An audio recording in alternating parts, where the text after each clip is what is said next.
Good morning, DJ and PK. It's 97.5 The Zone. Welcome in on a Monday morning. NBA Finals are set.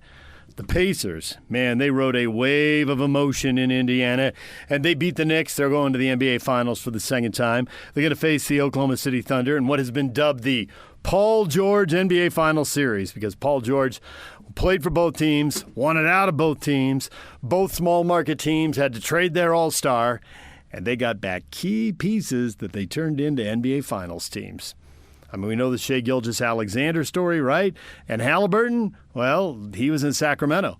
And when Indiana traded Paul George, they got Domantas Sabonis. And then they flipped Sabonis to Sacramento for Halliburton, and here they are. So we can get into that more later this morning. Also, Real Salt Lake lost over the weekend, so 0 for May. A winless May, 7 straight games without a victory. And they lost to an LA team that has not won this year until this game, in their 17th game of the year. Defending MLS Cup champs finally get a victory on a waterlogged field. They haven't had any rain there. They watered the thing at halftime, and there was standing water. It was ridiculous. But that wasn't the difference. The difference was that RSL created 4 good chances and couldn't finish any of them. So they get shut out 2-0. Here's Pablo Mastroeni after the game. Not necessarily. You know, I think they piled on a bunch of pressure early on, and you know, they were knocking on the door, and I don't think we handled those moments the right way.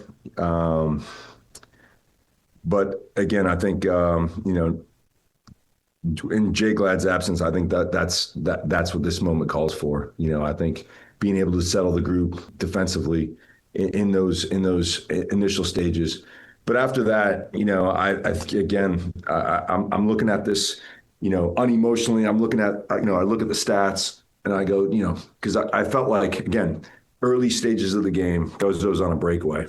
Again, goals change games. That's 1-0. And we're having a different conversation, right? And to see that we created 4 big chances and, you know, and did score 1, you know, the only thing LA did better than us tonight was hit the back of the net twice. And that's the only thing they did better. And it just feels like, you know, the result is evading us, but really proud of the performance, really proud of the effort. You know, it's kind of baffling at times, but I think it's about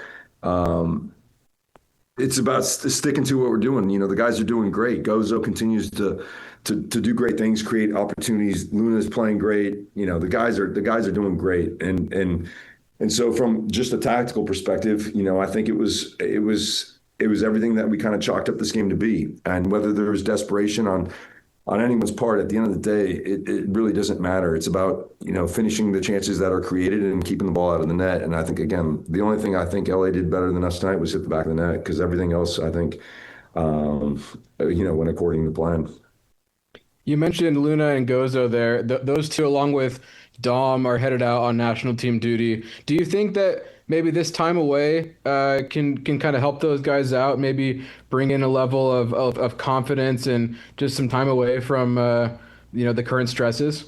Yeah, no, I think so. You know, I think it's a different kettle of fish, you know, because you're playing with new teammates. It's a new environment, you know, but I do think, you know, that they'll come back with a different level of confidence. I do think that. And I think those 3 guys are playing with a lot of confidence, and they're making plays. But I do think, you know, at least from my experience of going with the national team, there's a sense of pride when you play representing your country, and you know, the energy that you bring back to your club team is infectious. You know, so I think, you know, really, again, those 3 guys in the attack have been great, and again, the only thing eluding those 3 guys tonight in our group was the finish, but they're doing great, and really proud of the you know, the way that they're maturing into the season. You know, there's a lot of responsibility on those 3 guys up front, and it's not real easy to be a young player and have that type of responsibility on you. But I'll tell you what, those 3 guys are taking it in stride and doing extremely well. Awesome, appreciate it. Yep. Go ahead, Sean. Yeah, Coach, I've got kind of the reputation for the debut guy, so I wanted to ask you a little bit about Aiden making his debut, what you saw out of him, what you wanted to see out of him, maybe a little bit late. And then maybe you've also talked a little bit the last couple of weeks about the youth of this team and kind of learning through youth and experience. So is kind of bringing Aiden into the camp another example of some of that youth of learning through youth, I guess? Yeah, no, that's a great point. I think again, I think the toughest thing for younger players are the expectations that we place on them. That's the toughest thing. When you're in an environment that isn't so high pressure, it's those three guys and Aiden would blow it out of the water. And what I mean by that is I think the pressure of results always makes it you're just that much tighter than you typically would be. And Aiden's been training with us all week. He's been fantastic with the Monarchs, playing extremely well. And what I wanted to see, and what I said to him before he went in the game is like, listen, work your tail off and enjoy yourself. That's it. That's it. And what I wanted to see is him play with the same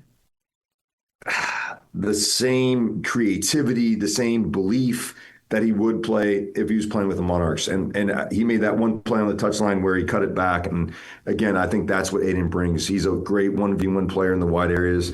And again, I can't imagine what it would be like to be 17 years old and playing a professional soccer game. And so for him to go in there, look the part, make one big play, I think it speaks volumes to what he can bring to our group. And again, I love their commitment. I love their effort. I love what they're doing. Again, Diego expressing himself, Gozo expressing himself, Dom, and now Aiden. Talk about, when we talk about winning through development, at the moment we're not winning, but it will reap huge benefits for the team. And I think in the near future, I think these guys are, and I had to explain, some of the things that, it's difficult coming in the locker room when you're not getting results. But when I talk about, we created 4 big chances to their 1, right? And so what's the difference? The difference is finishing off one of those chances, and then the game changes. But I don't want to. What I'm really cognizant of is not putting pressure on them to be that guy. When they're meant to be that guy, like Diego is this year, it's going to happen organically. It's not going to be because I am putting pressure on them to finish plays. The process is sometimes a little bit longer, but there's no doubt that we have a really talented younger group of players that are growing right before our eyes. And again, the sky's the limit for all these guys. These guys have been awesome, and they're taking all the pressure and they're doing well with it. So I'm proud of the development that we've had, and I think they will be able to help us win games in the real near term versus a year from now or 6 months from now. They have it, and it's just about the first one hitting the back of the net, and then like everything else, the confidence is there and everything will kind of fall into place. All right, there's Pablo Mastroeni. We're going to take a break. When we come back, the Big 12 meetings have wrapped up in Orlando. You're going to hear from football coach Kalani Sitake and athletic director Brian Santiago next. Stay with us. Good morning. DJ and PK proudly presented by our title sponsor, Black Desert Resort, Utah's premier golf resort. Well, the Big 12 football coaches, basketball coaches, and ADs all meeting in Orlando last week. Everything wrapped up on Friday. And Mitch Harper was there covering it for The Zone, and he spoke with Kalani Sitake, the Cougars head coach. A big point of business has been the college football playoff, Kalani, and a lot of talk about the format. And, Brett Yormark's put it out there, 5+11 would be what he would like. What would you like, and what's the consensus among Big 12 coaches from the Phil you hear in these meetings today? Well, I actually appreciate being here because we're able to talk and discuss all the options. I think for me it makes sense to go 5-11, but in order for me to know more about why that's the best fit, it's good to consider all these different options that everyone's talking about. And so the more I educate myself on it, the more I realize that the best way to do it is handle it and basically, handle it on the field and allow the teams to compete. And then I think that's going to get you the best group to compete for a championship. And so I agree with our with our commissioner, and I think we're all. I mean, like I said before, you've heard me say this before, that I'll follow Commissioner Yormark's leadership. I really believe in him. Love our partnership with the Big 12, and I've been really impressed with him and his staff, and just what they've been able to accomplish this week, and even the meetings with the head coaches has been amazing. So, really looking forward to this year, and Mitch, you've been here this whole time. It's kind of fun just being in the know. You know, I've been listening to the conversations. It's pretty cool to have to be involved in the meetings. What's the Big 12 going to do to maximize bids, though? Like, what's the messaging here in these meetings as to how to maximize the chance? Because last year with just the 12-team format, there was only one bid, and that was Arizona State. Yeah, I think the key will be just compete and make sure that you get your best teams out there. But I think when you play the 9-game schedule, anything can happen. And looking at our it's not like Arizona State struggled in the playoffs. They did a good job, representing. And I think we had some great competition in the Big 12. I think this format, though, allows the flexibility for every year and different types of. Some conferences will have a better year, have more strength in the conference, and this one kind of I think covers all bases for you, and we'll get down to the best teams and allow them to compete for it. I'd be remiss, Kalani, to not ask. When I'll admit, just when this came out that the Big 12 spring business meetings were happening earlier this month, it wasn't on my radar. But Jake Retzloff, your starting quarterback, has been involved with a civil lawsuit alleged against him. What's his status currently with this BYU football team, as you're now 13 weeks away until kickoff coming up this weekend?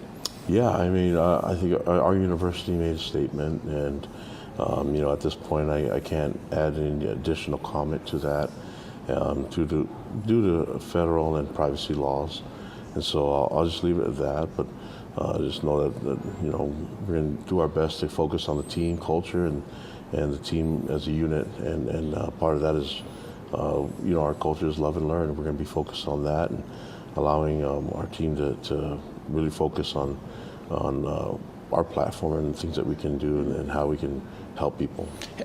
How do you feel, though, and this is focusing on just the football side, my question here, how do you feel just about the rest of your quarterback unit, talking about McKay Hillstead and just Bourget and everyone, how Bear Bachmeyer added to the mix as well, just from the football side?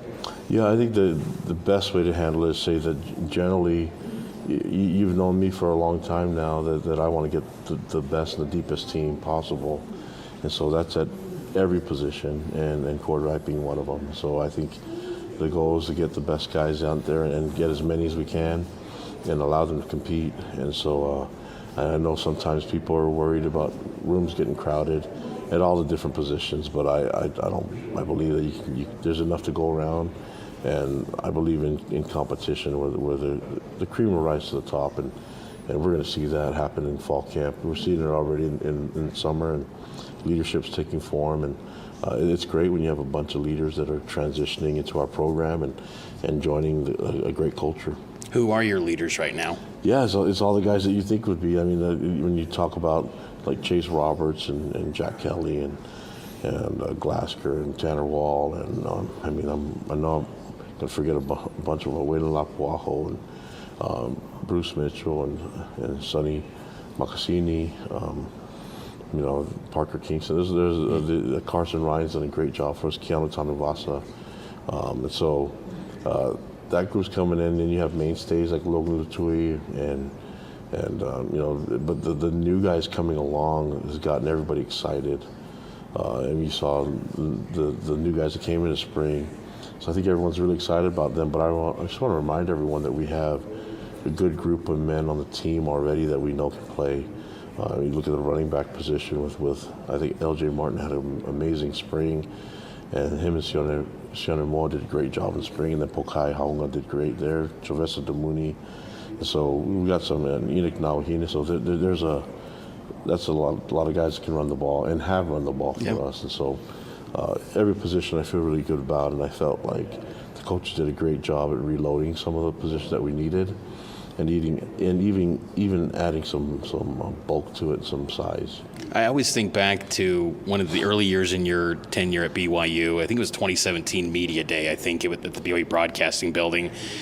There was a question given to you about transfers, and you're just like, I'm going to let guys go. Like, they're part of the family, love them, but, and I'm paraphrasing, but it was just like, wherever they want to go, they can go. Yeah. Now, fast forward 8 years, it's different world of portal. There's a lot of movement for the players, but the portal windows are kind of tricky. How do you view the transfer portal windows, where they should land? Are you comfortable with the spring window? Do you want it just to be one in January? How do you feel about where portal should land in this calendar, which will probably change with the new changes? I think it's what we have now, the portal, and I think that maybe the question is, why are guys leaving and why are they transferring? If it's for playing time or money or whatever it is, I think the key is for us to be transparent with each other. And we've had to say goodbye to some really good players that are going to have opportunities to go play other places. And I appreciate all of them and the hard work that they put into our program. But the game has allowed us so that they can move on and they can go try different places. But that doesn't mean that I can't appreciate what they did for our program. And so they're always, once a Cougar, always a Cougar, and so we'll always be home for them.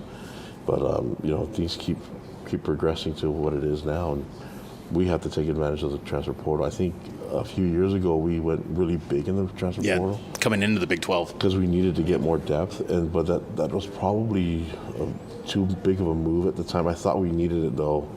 And now I look back on it, we did need the amount of bodies for the depth, but we went to that transition, and I feel like we're in a really good spot now where we're taking pieces that actually fit rather than, bringing guys in that we didn't even know that much before. Now most of the guys are here, guys that we've had relationships with already in the recruiting process. Last couple things for you, Kalani. House versus NCAA.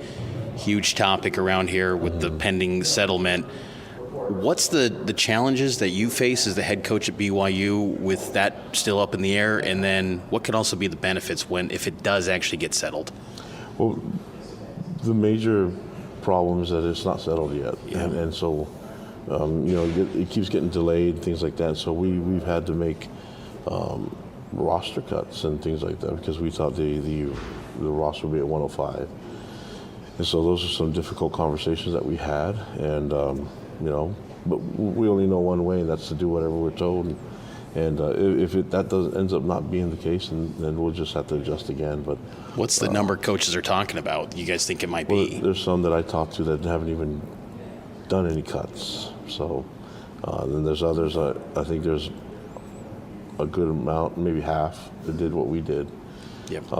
So I think you're going to have a little bit. I mean, we'll see. A lot of those guys that have gone on to other places, we might have some at BYU still, and we might just hold open tryout. We don't know.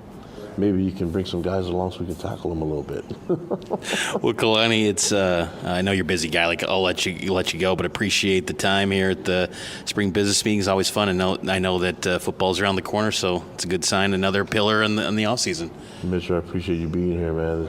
You being here and showing the patience and hanging out, it shows that this is big time. But being able to report the Big 12 conference is pretty cool. Yeah. So this is a lot of fun, and I'm honored to be here. Here's BYU football coach Kalani Sitake. When we come back, you'll hear from athletic director Brian Santiago. Stay with us. Good morning. DJ and PK proudly presented by our title sponsor, Black Desert Resort, Utah's premier golf resort. All right, we told you Mitch Harper in Orlando for the Big 12 meetings all last week. You got to talk with Brian Santiago, the new athletic director of BYU, a long conversation. Here they are on The Zone. What's been the response from your Big 12 AD peers here in Orlando as to you now settling in here, first time as the AD? It's been, Mitch, it's nice to be with you. It's been super positive. It's nice to be welcomed into a room the way they've welcomed me.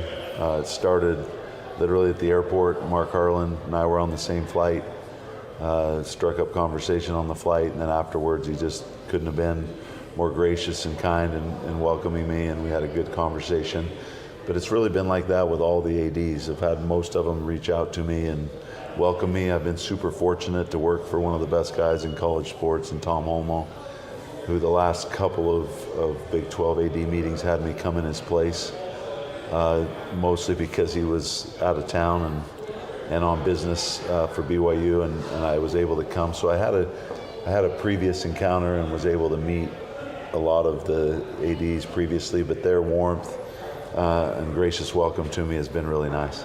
Did that help? Just kind of feels like hits the ground running, where you already have a little bit of experience, some rapport with these ADs. Not that that's maybe necessary for the job, but it's maybe got to help, I think. Yeah, I think it's super important. We're super grateful to be partners with all the schools in the Big 12. I mentioned in the press conference, Commissioner Yormark has been incredible with BYU. We're super grateful to be part of a conference that is so forward-thinking, that is so intent on being part of the future of college athletics, and to be partners with some of the great institutions in all of college sports and universities that represent so much good.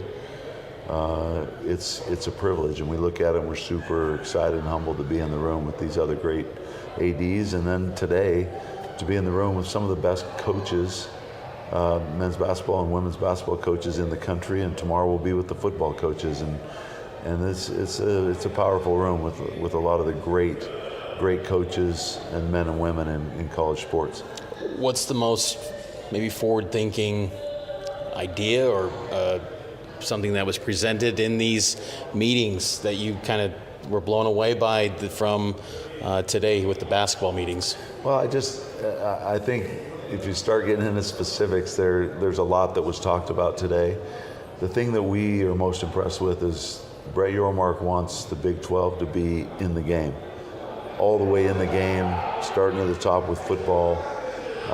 What an incredible job the Big 12's done, and Brett has done, bringing in some of the most powerful partners in sport, in all of our media partners. We just had presentations from the who's who of media partners in college sports, and to have all of those entities in the room and know that we're going to get that kind of exposure throughout the country and really throughout the world is really powerful, and we're just impressed with his ability, relationships to connect the Big 12 with the most powerful entities in sports. And part of that media entity conversation, it's first year of a new media rights package for the Big 12, which means full revenue distribution for BYU. It's been kind of an escalator for the first couple of years, I think 18 million, then 19 million. What is that going to do to change, I don't know, change is the right word, but even elevate BYU athletics more with increased resources and revenue from media rights? Yeah, the increased revenues and resources just allow you, as I said earlier, to stay in the game, be in the game, and to chase greatness. It's very important to us that we stay nationally relevant. We've shown that we're nationally relevant across the board. We want to stay nationally relevant. We want to chase greatness. But the important part, Mitch, is we want to do it the right way, and we want to do it the BYU way. We're not going to shy away from the fact of who we are and our unique mission at BYU, and we're going to do things the BYU way. And that's tying in not only our chasing greatness on the field, on the court, wherever it may be, but really developing young men and young women of faith. The faith part of BYU is embedded in us, and we actually think it's our strength. And we are unique, but we want to do it in a way where we're great partners. We want to elevate the conference along with these other great institutions, but we're going to do it the BYU way, and these added resources give us the opportunity to really be nationally relevant.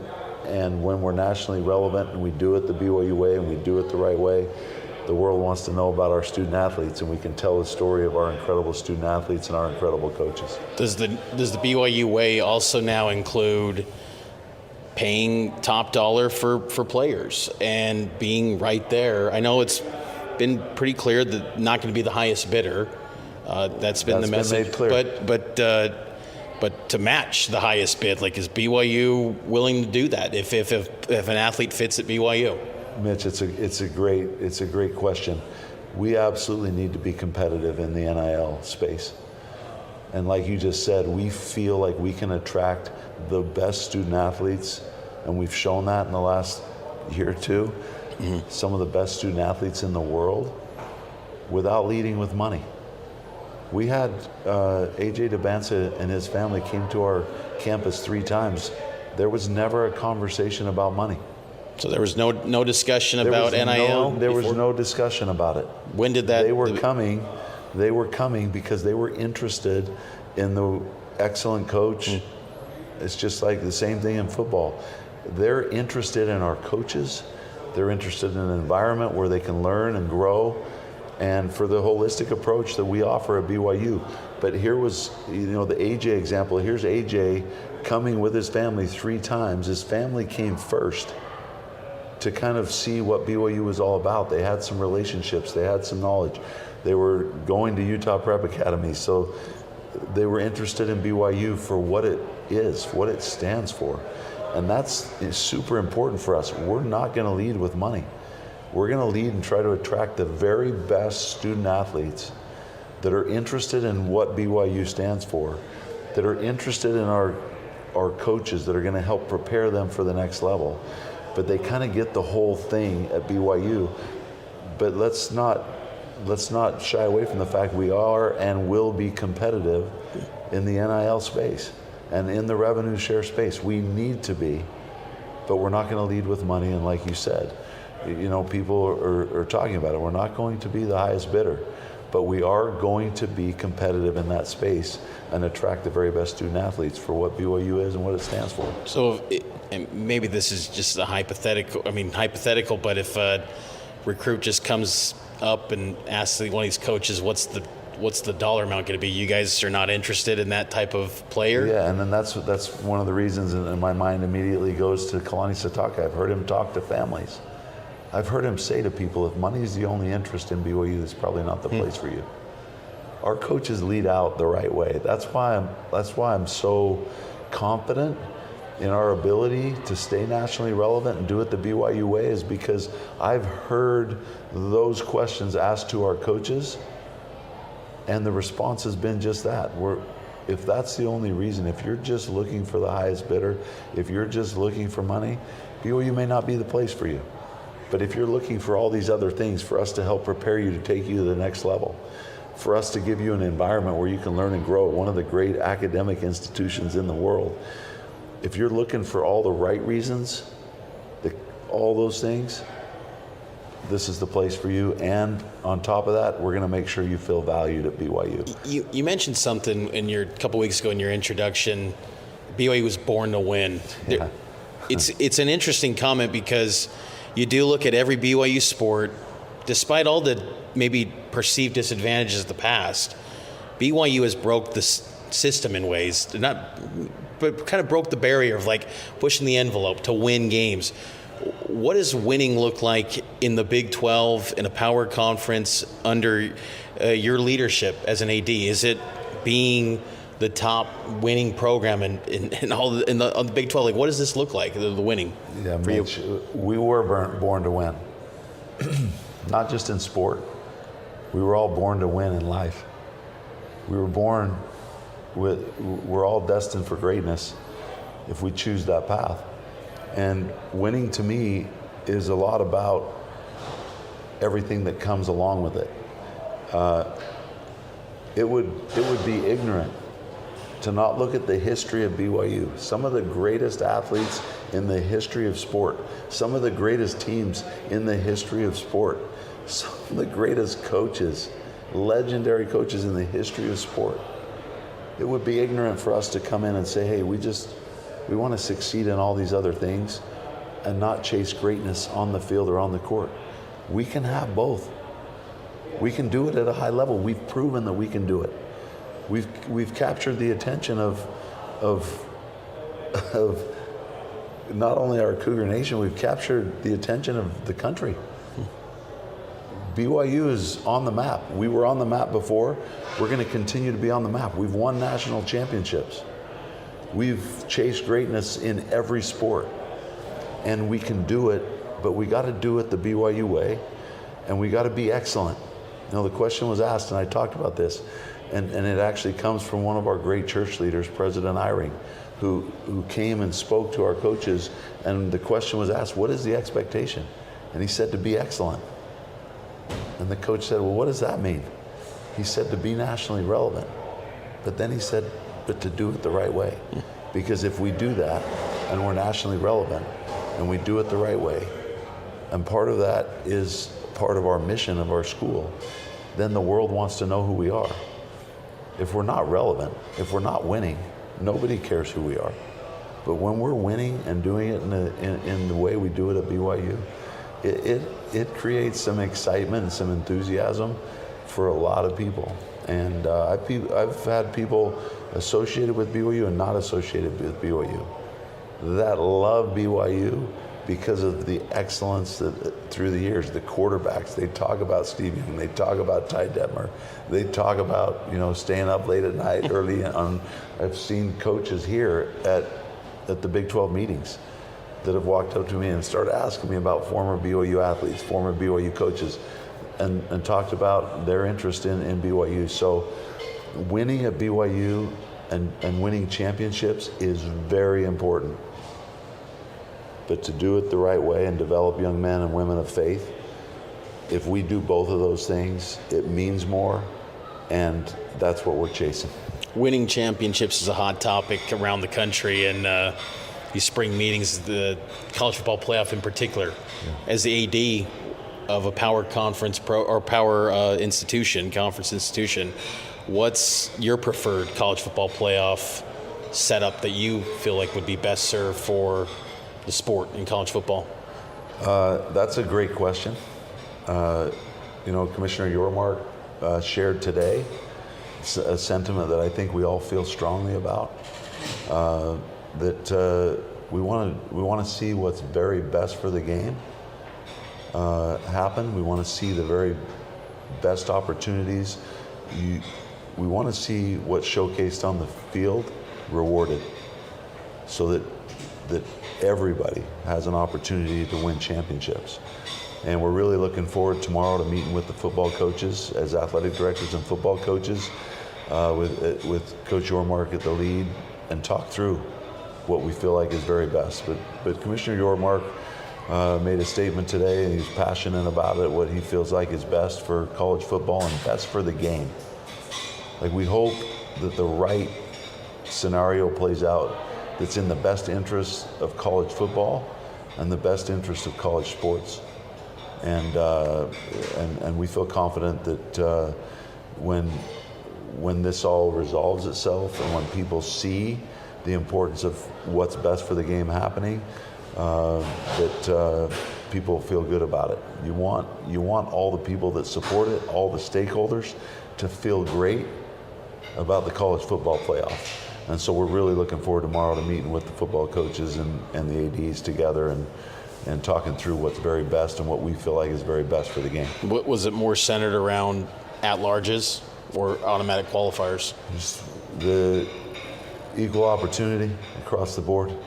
You know, certainly you want conference champions to have an opportunity to be in the game, and then you want everybody else that deserves to be in the game to be in the game. That's what we want to see. Another big topic is House versus NCAA, and I remember a year ago at this time in Irving, talked with Tom. Yeah. Days after the proposal settlement came to be, and now a year later it's still not finalized officially. Does BYU still plan to pay out revenue distribution through Utah state laws? Or, I mean, how is that going to work until that settlement goes through when July 1st rolls around? Yeah, we're all anxious to see how the settlement plays. There are a lot of ramifications to it coming to fruition. We've all been waiting. April 7th was a date that we all had circled, and now here we are on May. Yeah, it's May 28th. May 28th. Yeah. The settlement still has not been settled. It has ramifications on a number of fronts, so we're all just anxiously waiting for it. But certainly, we're going to align. We're going to align with the Big 12, with all of the rest of college sports, based on what happens with this settlement will certainly align with all the laws of the state of Utah. We just want to make sure that we don't jump the gun. We got to wait to see how it plays out. And once it actually is settled, we've had great leadership from the Big 12 leaders in preparing us for this. We've been preparing for it for an entire year. We're well situated to move forward as part of this new revenue share.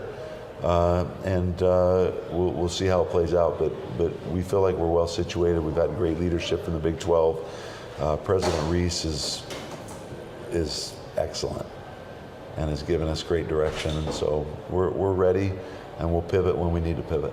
Will BYU hit that $20.5 million mark? In this first year, we'll see how it plays. But, that's why they say up to 20.5. We want to be competitive.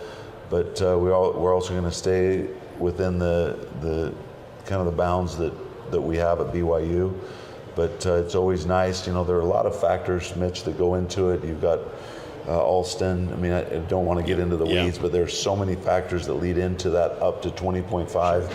But what I will tell you is we're going to be very competitive in the space, and we're going to make sure that the revenue sports and the rest of our sports can be competitive nationally and be relevant. And it starts with football and basketball, and we're going to be very competitive in that space. Well, I wanted to also ask too, you bring up the Olympic sports, what role do they hold in BYU athletics as far as taking that to greater heights, I guess? If people have paid attention, we have remarkable Olympic sports, national champions, some great coaches, nationally relevant teams across the board, and we want to make sure that we give every one of those programs ample opportunity to be nationally relevant. That's our vision, to across the board have all of our sports chasing national relevance, doing it the BYU way. So we're going to be competitive in that space of revenue share so that our Olympic sports can succeed. We have to allow resources to flow so that we can chase excellence. You can't do it without resources, and our intention is across the board with all of our sports to give them opportunity to stay nationally relevant, those that are, and those that want to become nationally relevant to chase national relevance. But make no mistake about it, this revenue share and this settlement, the lion's share of the resources will go to football. That's the ship. Men's basketball and the rest of our Olympics. Men's basketball second, and the rest, because those are the two revenue sports. That's why it's called revenue share. And then the rest of our sports, we want to keep them in the game. We want them to stay relevant, and we want them to chase their dreams too. Do you think this revenue sharing will potentially prevent booster fatigue, where boosters feel like they have to, because it seems like nationally that's a talking point of boosters feeling like they've had to pay for these teams. BYU has really stepped up and has got a very passionate fan base and booster base. Do you think that revenue sharing can prevent boosters feeling like, okay, enough's enough, or feel like they still feel engaged? Yeah, we're so grateful to have one of the great fan bases, and Cougar Nation has been wildly supportive of BYU athletics. This transition to revenue share continues a great partnership. We are going to need our very best and our very faithful fan base to continue to be a part of BYU athletics and partner with us. We need resources, but there are also other ways, and it also ties back to Cougar Nation, because you've got to have revenue streams that can sustain the revenue share. A lot of people don't understand the $20.5 million or up to $20.5 million. There are a lot of people that think the NCAA is providing that. This is money that we've got to come up with. And so to be sustainable, you've got to come up with new revenue streams. You've got to be efficient in the way you run your athletic department. And a part of all those revenue streams, one of the main ones, in addition to football and basketball ticket sales, is you've got to have great conference affiliation, which is a big part of us being in the Big 12. provides that, and then you've got to have your key stakeholders and your donors and your corporate sponsors coming to the table and continue to partner with you in even greater ways. And we're super fortunate and blessed to have some of the greatest corporate sponsors and greatest donors in all of college sports that are passionate about BYU. But one of the reasons they're passionate about BYU is because of the mission. And tying those things together, we feel like we're in a position of strength, and we're going to be able to sustain it for years to come. How much of your connection to those corporate sponsors and boosters do you feel maybe helped you get the AD job? Well, I like to think that relationships across the board matter. Tom brought that up a bit in his tenure, where he defines success by relationships. Yeah, relationships matter. Relationships are everything, and I have deep, meaning relationships with our coaches, with key stakeholders, with corporate sponsors. Through all these years, I've been at BYU for 27 years. I've been in college athletics. I played collegiately.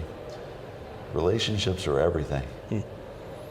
It's what we have to take away from this experience in college athletics. So through 27 years, yeah, some of my most valuable and valued relationships that I have in my life have come with relationships with student athletes and coaches, key stakeholders, sponsors, friends. And just to give some examples, Mitch, some of our former athletes that have become some of my dearest friends, their children are now competing for us. I've been here long enough to see those relationships matter, but as I've mentioned before, what matters even more than what's happening on the field and what's happening on the court, those relationships run super deep. When you go to a graduation banquet and you hear two of our golfers that just were tremendous at the national championships stand up and not talk about winning golf tournaments, not talk about going to the national championships, talking about the 2 years of their life when they couldn't get the golf ball to go where it was supposed to go, where at a lot of places they just would have sent them out, thrown them to the curb, to talk about the darkest times of their lives, not just in sport, but in their life, having two coaches like Bruce Brockbank and Todd Miller carry them literally and walk the path with them, and then see them come back to where they're talking about their experience and the relationship they have with their coach, and that was the most meaningful thing they're taking with them. To me, that's what college sports is all about. That's why I'm in it. That's why I've chosen to stay in this space. I've had opportunities to go, but I've chosen to stay in this space because of the relationships and because BYU burns deep for me. But being in it with these coaches, student athletes, I mean, I saw Coach Rose the other weekend. We had that Fathers and Sons camp. We have 1,200 fathers and sons come from all over the country. 28 years. You were there at the beginning, I believe. I was there at the beginning, and that's something that I hold dear to my heart. But to have all those fathers and sons there, the relationships that are there, but to spend the weekend and see Coach Rose there with all of his kids and grandkids, like what we've been through together, that's why you do this. The relationships are what matters, right? And we know the pressures that are out there. If you don't have those relationships, why are we in it? And to see them, and I said it, and I'll say it 100 times, you're gonna hear me say it. The reason I'm in this business is to help other people chase their dreams. It's never been about me. I don't want it to be about me. I don't want people talking about me. I want them talking about our coaches, about these student athletes, and about what's the greatness that's happening in this great institution and the church that we represent. That's why we do this, is to try to help everybody else fly. That's the only reason I do this, is I want to see other people fly. Because when they fly, just like as a point guard, when you make a great pass and you see somebody else finish, that's what's always given me satisfaction. I just want to see other people fly. And it's great insight. And just to follow up, you were pretty candid a couple weeks ago at your introduction about detractors. Like, do you feel like that's kind of, it's been less detractors as you've settled in and people start to get to know you more in the spotlight role? Listen, I've just always tried to do good. and to do good for other people. And in life, people talk a little bit about me being competitive. We are in college athletics. I think it takes some competitive juice to climb to the top of the mountain. Seeing these people here at the Big 12 meetings, they're some of the top people in college sports. You've got to be pretty competitive, I'd say. If you're not in the game, you're not competitive. It's super hard to compete at the highest level. And yeah, I am super competitive. And I just hope that people have a chance to get to know me. People only see a certain side, but the people that know me through 27 years, the people that have walked the path with me, they know my heart, they know my soul. I just want to help people be great, and the relationships really matter to me. And I just hope people can see through time that we all go through a process of evolving and trying to be better, and I hope people can see that how deeply I care about our student athletes and our coaches. And the student athletes that I've heard from over the last 2 weeks, and the coaches that I've heard from, and the people around the country that I've heard from, it's been super humbling to just feel like people just pulling for me. And I just hope that those that don't know me as well will get a chance to get to know me, and then they'll realize, oh, he's in it for all the right reasons.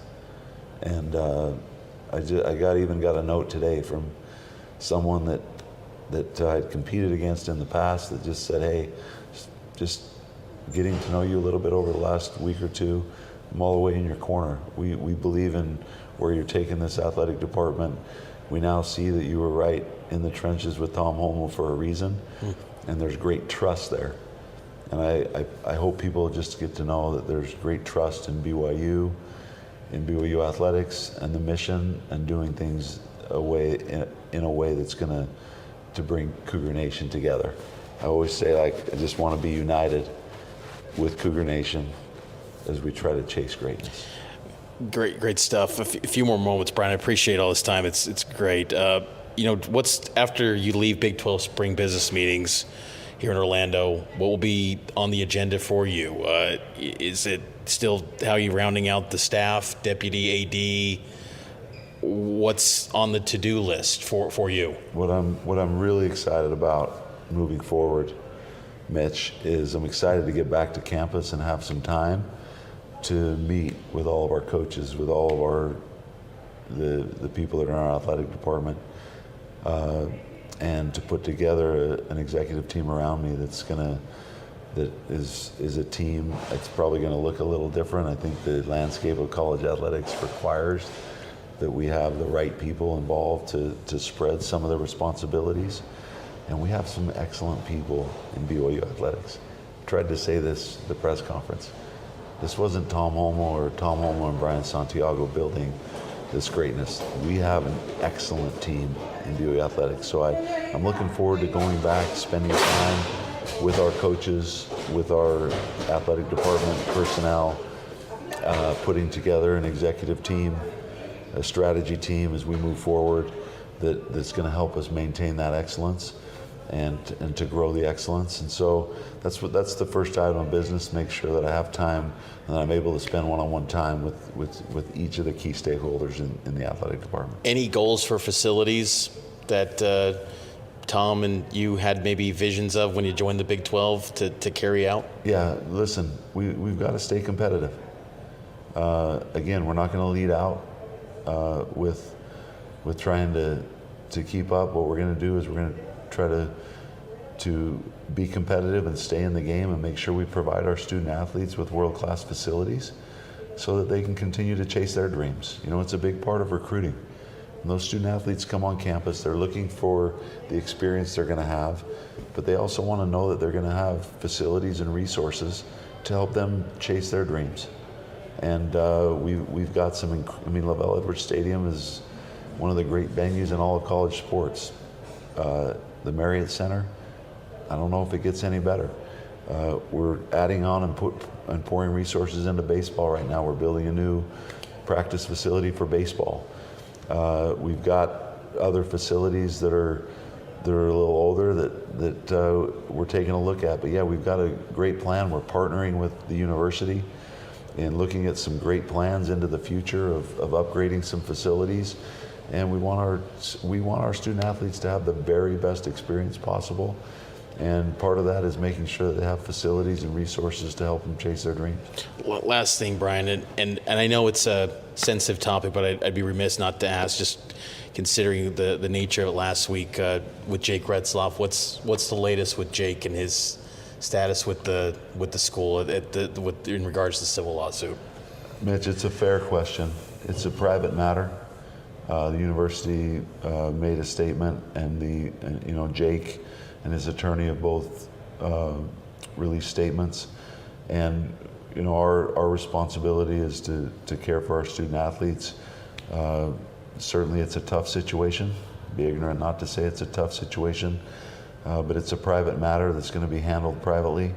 We just found out about it when others found out about it, and so we want to respect the privacy of Jake. We want to respect the privacy of the university. We want to respect the privacy of those involved as the matter gets worked out, and have full confidence that the right thing will happen moving forward.